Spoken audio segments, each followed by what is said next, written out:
Mr. President. Mr. President. No! You don't believe me? Shame on you! Don't press the big red button. If you press the big red button, we will all die. Damn. Damn, damn, damn. What happens if you press big red button, Mr. Ravikuf? Tell me. Well, just as this episode, which is the episode 007, probably Agent 007 will be informed. Oh. Damn. That was a very nice improvisation. I gotta give it to you. I'm impressed. I'm very impressed. But today, we are not talking about James Bond. Today, we are talking about books. Oh no, everyone left. Oh no, we have no viewers now. Sad. Damn. The old media. Now that the mainstream media is gone, we can talk about the books we like, the books we enjoy, the books we love, and why do we love them? Yes. The books we are passionate about. Okay, Mr. Ravikuf, do you want to start? What are your favorite books and why do you like them so much? Why are they your favorite books? Or which books have you read lately? Let's just talk paper. Let's talk print. Let's talk paper. Well, the latest book I have read was actually the dictionary. Oh! And, great piece of literature, I've heard. I have to read it one of these days myself. I've heard only good things about it. Yeah, because this is such an incredible story, you know. It tells like from A to Z. Like the story is just phenomenal. Yeah. Tell me. I'm all ears. I'm very curious. Nah, just kidding. The last book I read was probably the sort of the biography of Elon Musk, where he basically got interviewed for, I think, almost a year from the same journalist, and sort of they've just been talking.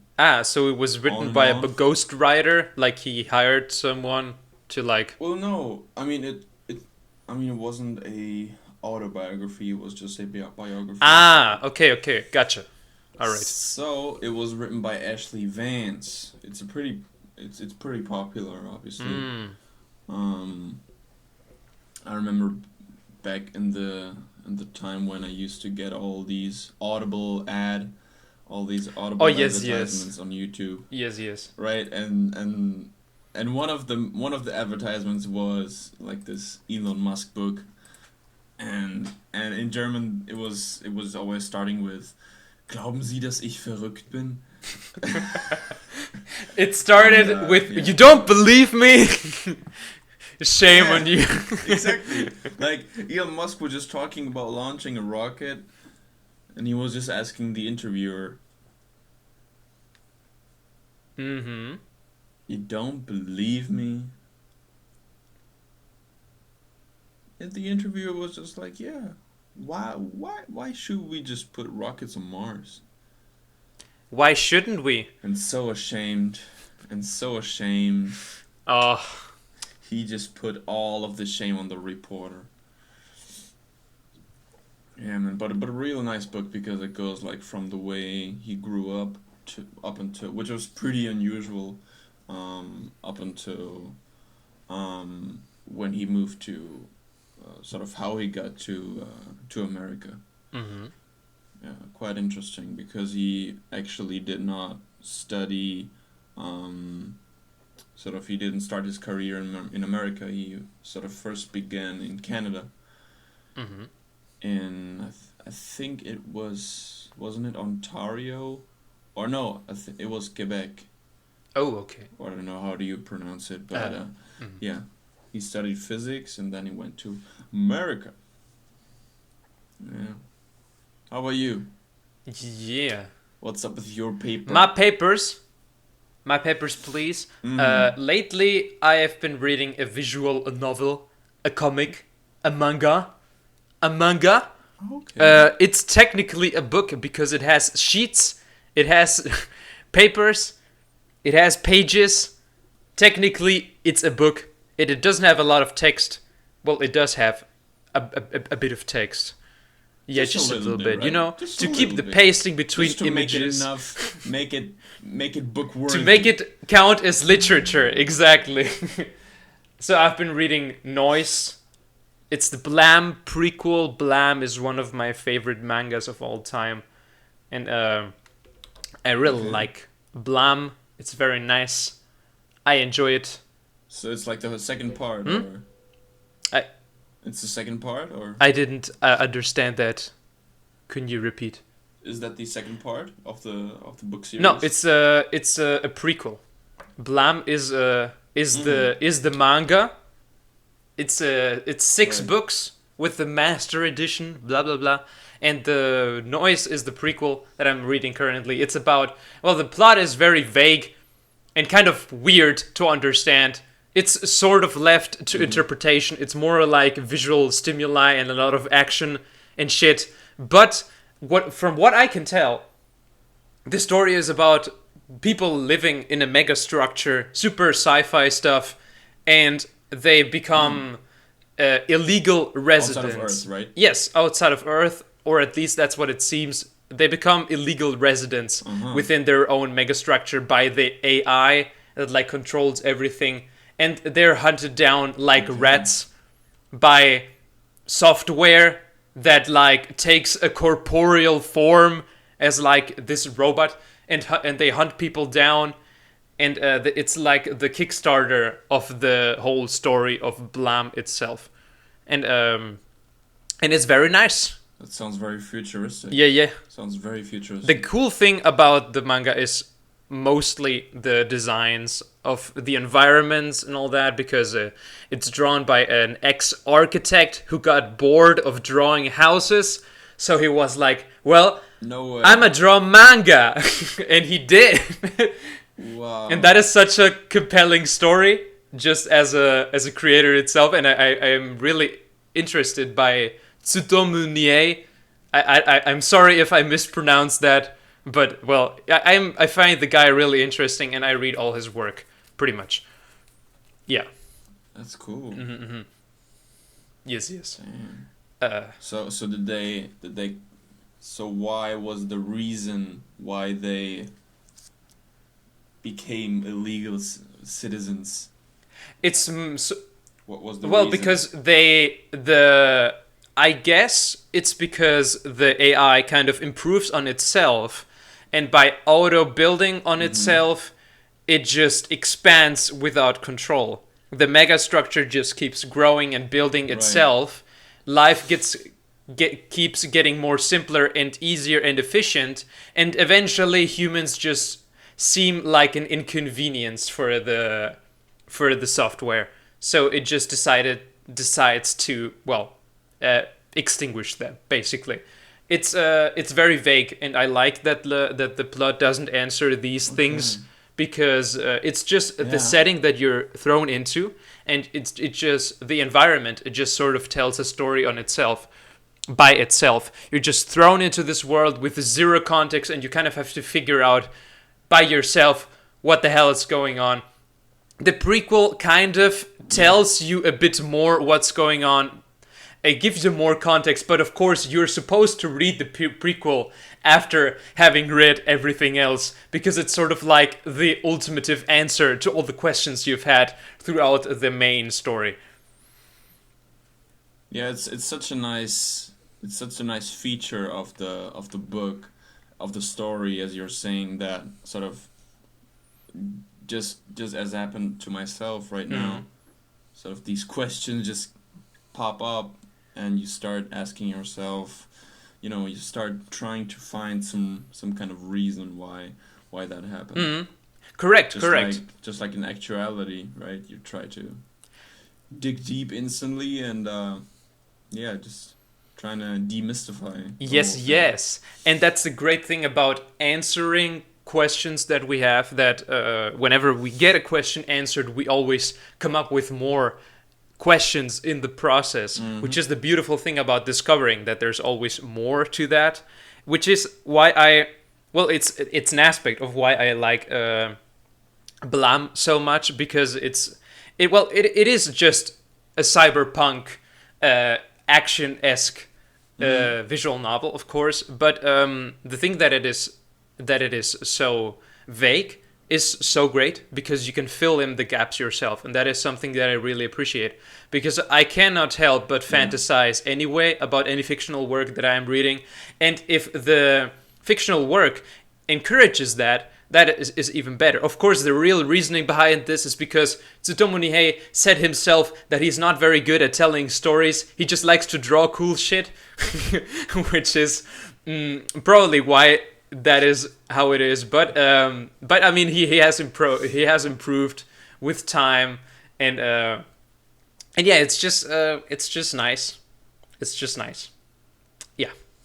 Yes. So the visual component is sort of dominant. Is it like written like a comic where you have these speech bubbles, or you definitely have like a text segment where you get a little bit more of context? I'd say you do have your scenes with a lot of speech bubbles, but mostly you don't need them, or you can go like 20 pages without any characters exchanging a single word, where everything is told through images, and it just seems like a portfolio that is trying to tell you some kind of story. But then every now and then you do get dialogue, and it's always super vague. Like, oh no, they are following us. We must hide in the exoskeleton right there, or something like that. Like, you never know what the fuck is going on. They are scanning the area. They are hunting. Get cover. They have been hunting us down since the dark times, all those eons ago. Who are they? No time for explanation. Let's keep running. Yeah. Just hurry up. How to write a story 101. Just don't explain shit, and be very good at drawing. And call it mystery. Mystery. Ooh. Yeah. Well, what else have I been reading? Quite the similarity, quite the parallel between Musk and science fiction. I mean, yeah. Because he also seems to be a real science fiction lover. That is true. And he does make science fiction real, to a certain degree. He does make fiction science. I mean, didn't he have a son not too long ago, and he called him some weird shit? Like AX something? Yeah, he has a son, or... AX12 or something. I don't know what he called his poor son. That's just cruel.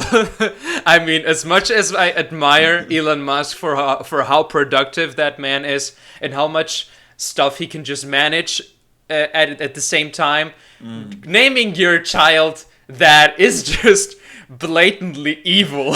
I mean, I cannot understand the reasoning behind that. He's gonna have a lot of fun in math class. Definitely. Alright, where is X? That's the same joke I wanted to make. Where's X? There it is, teacher. That's not the X I meant. I meant the assignment. He went to the bathroom. Oh yeah, but where's Y? That's his sister. Oh shit. Damn. These weird kids these days and their weird math names. Damn. Did you... Starting a trend right here. Yeah, I mean, in the future, every kid it is being called some weird equation or like, something. Parents are gonna be so lazy to call them kids like Clara or Alexander. They're just gonna call him A, B. It gets even super shorter, minimalistic. It's like taking the abbreviation of the name and abbreviating it even more. It's like the nickname, but you nickname the nickname and nickname that again, basically.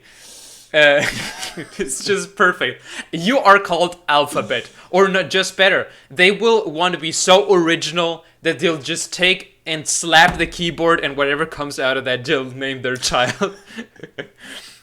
Hello! Welcome just home. like in the short movie. Just like what? Just like in Disappointment, where your face hits the keyboard. Yeah, and it writes "Que chingon" or something like that. For those of you who don't know, we made a very swaggy and very nice short film called Disappointment. We even re-released it in Spanish. We got like 1,000 views, and then Ravi Goof did not put it in private. He erased it from existence. So sad. Press F to pay respects for for Disappointment. I would say that you deleting Disappointment was quite, and pardon the pun, disappointing. Ooh.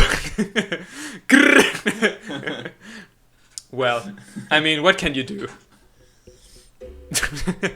Ooh, the only thing you can do is reminisce. Well, maybe I'll just write a book about the biography of the short film.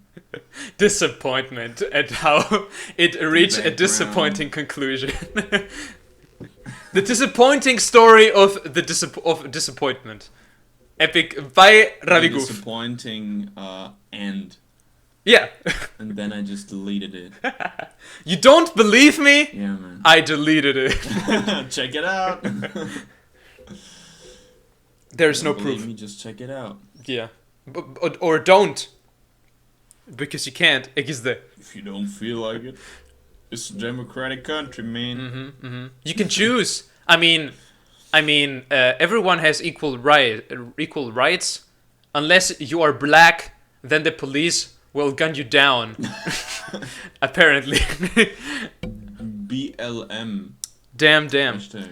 What's the thing with the? Oh, I don't want to get political in the podcast. That's not a good idea.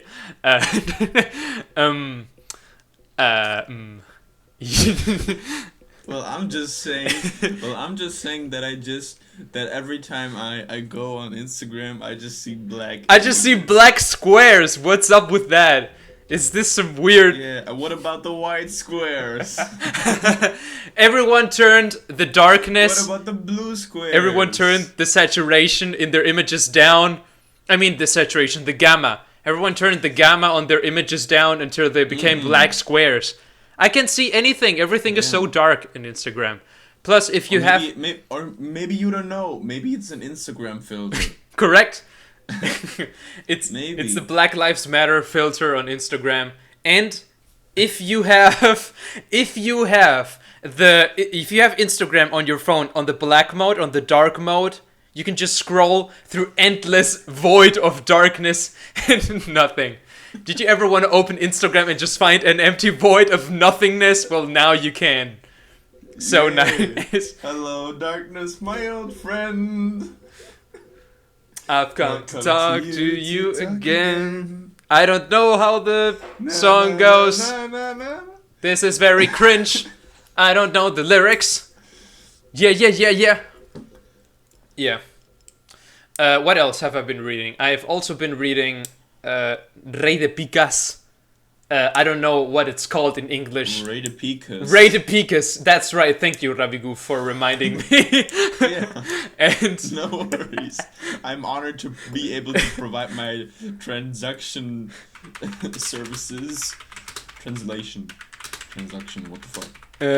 I mean, I'm making just a quick Google search. All right. What is it? I'm making. How's it called? I'm making a quick Google search to find out what it's called in. Yeah. Role. Ah, I was right. Her second last name is Oates. I thought I was crazy, but no, it really is. Oh my god, I have no fucking idea. Well, it's a book from Joyce Carol Oates. Okay, I don't know what the book name is in English. Right. I'm sorry. It's about this guy who writes stories. He writes books, and he has a very PG-13 family-friendly image on his stories, right? He writes about his life and stuff. It's very family friendly, but he also wants to write some darker stuff, some a bit grotesque media. But of course, he cannot do that under his persona of who he is, because that would ruin his brand as a story writer. So he creates this persona and calls it Rey de Picas in Spanish, yes. And the thing is, he kind of really enjoys it. He writes like super sexist and dark and gore and racist shit on as his second persona. And he really likes it, right? He enjoys writing that kind of stuff. And his family like really criticizes that persona, but they don't know, of course, that it's him. They just really hate who Ray the Picas is as a writer, right? But he really enjoys this, and he has like an wait a minute. He has like an Wait a minute. internal conflict with himself, with the with his persona. And David Goof?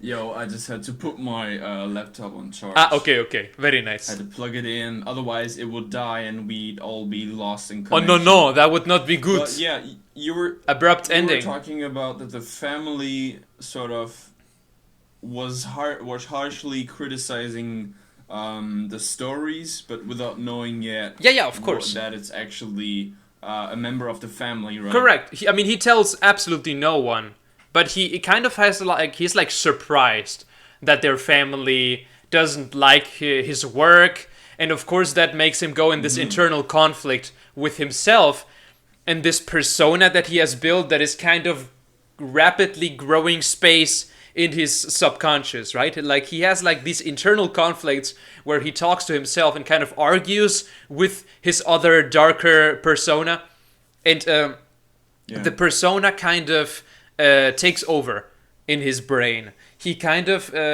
challenges himself to do evil stuff, like in his books, and the barrier between reality and fiction is kind of lost there. And he just basically has this woman that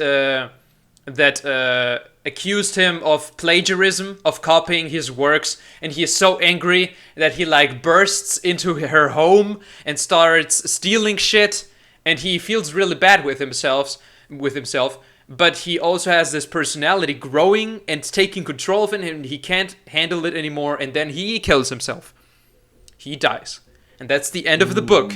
It's like, I really enjoyed the book, but I gotta say the climax is kind of weak, because it feels like you cut off the story at the catharsis. Right where the good shit is happening, he just kills himself before it escalates into more. And I think it's a big waste of potential, because the book is written phenomenal.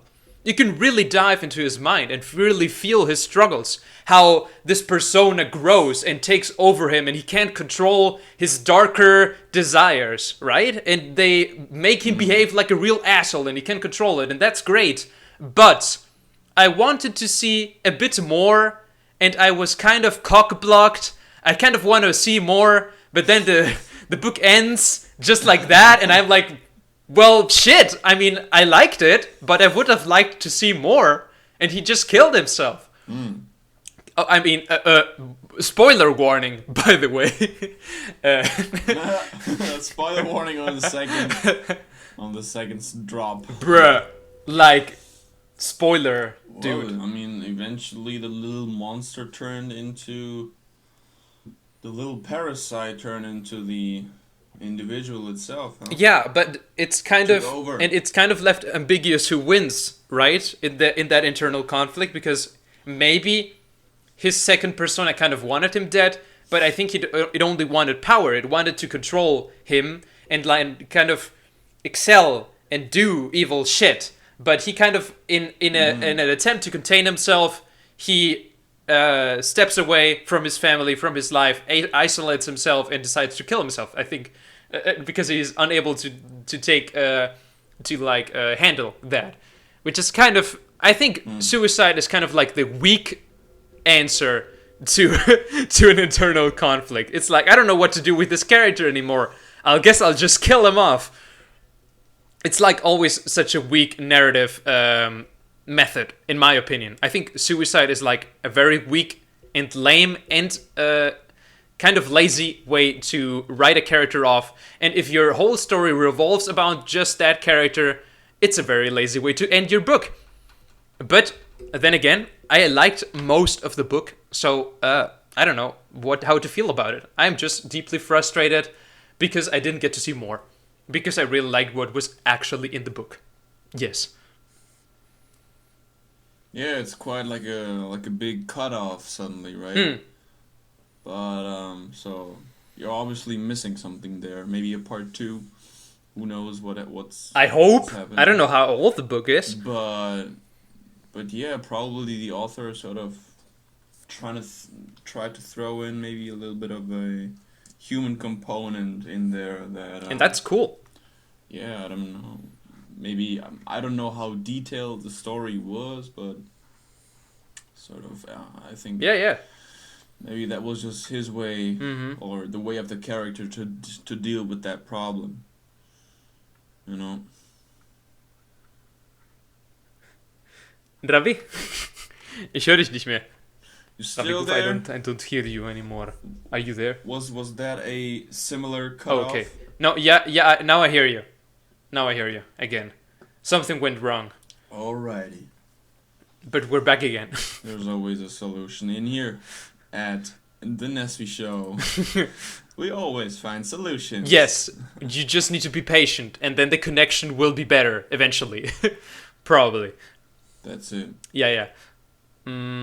So, well, that's everything I've been reading the past time. Something else you've been up Pretty to, much. Rabbi Goof? Is that it That's nice. on the lecture part? Oh, well, actually, there's nothing much to add right there. Yeah. Well. I mean, it's summertime. I think we're gonna be spending more time outside now. That is if true we indeed. can. If If enjoy the stars weather, align and we enjoy can be outside, then yes. enjoy the sun rotating really near around the Earth. Yeah. Or the Earth around the And sun. slowly. Better. Slowly rotating around the Earth. Yeah. Very nice. I mean, Keep it flowing. technically it's the other way around, but but from our perspective, sure. The sun is just it's just orbiting around us because we, of course, are at the center of the universe. Everyone knows that. Yeah. Let's be real anthropocentric. Yeah. I would have to agree. Okay, folks. All right. If you'd like to check more content out, more episodes, feel free to spin around our channel as well. Haha. And Epic. just feel free to just discover the whole Nesvi world. Be sure to shine down on that beautiful subscribe button, and and bless us with your subscription. And yeah, we'll see you soon with another topic. And yeah, Maybe the printing press next time. Who knows? maybe. If it doesn't die until then, okay. Bye. Or maybe ebooks. Smash like, See ya. or I will sue you. Until next time.